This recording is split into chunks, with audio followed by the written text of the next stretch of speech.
pemerintah China mulai bereaksi untuk memadamkan demonstrasi yang timbul di negara itu. Sebelumnya akhir pekan, sejumlah protes dilaporkan terjadi di beberapa kota dan universitas. Massa berjumlah ratusan mengecam aturan ketat pemerintah termasuk penguncian lockdown guna menangani COVID-19. Bukan hanya itu, mereka juga menyuarakan Presiden Xi Jinping mundur. Dalam update AFP, pemerintah China dilaporkan telah melakukan sensor ketat di media sosial. Pemberitaan soal aksi unjuk rasa, dengan kata Sungai Liangma dan Jalan Urum telah dihapus dan tak ditemukan sama sekali. Sungai Liangma sendiri berada di pusat kota Beijing.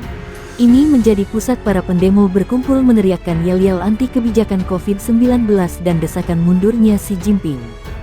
Sedangkan Jalan Urumqi adalah pemantik awal demo, merujuk ke wilayah di Xinjiang, tempat lokasi kebakaran di China pekan lalu yang menewaskan 10 orang. Ini memicu kemarahan warga karena pada saat kejadian wilayah itu dikunci akibat corona sehingga membuat pertolongan ke korban lamban. Pencarian di Weibo untuk tagar tanda pagar A4, yang merujuk ke kertas kosong sebagai simbol protes ke sensor yang dilakukan pemerintah juga dilaporkan telah dimanipulasi.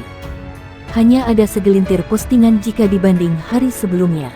Polisi China menahan 2 orang pada Senin di sebuah lokasi di Shanghai tempat para demonstran berkumpul selama akhir pekan untuk memprotes penguncian COVID-19 dan menyerukan kebebasan politik yang lebih besar, tulis AFP lagi.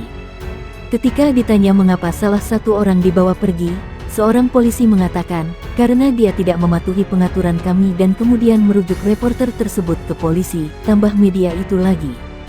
Sebelumnya Presiden China Xi Jinping menegaskan bahwa kebijakan penguncian ketat COVID-19 merupakan langkah yang paling tepat bagi negara itu.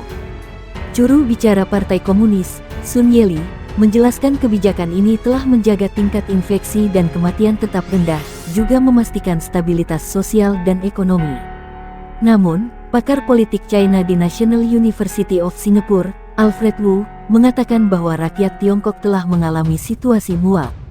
Ini seharusnya menjadi lonceng besar bagi kekuatan politik negara itu. Orang-orang sekarang telah mencapai titik didih karena belum ada arah yang jelas untuk mengakhiri kebijakan nol COVID. Partai telah meremehkan kemarahan rakyat, ujarnya.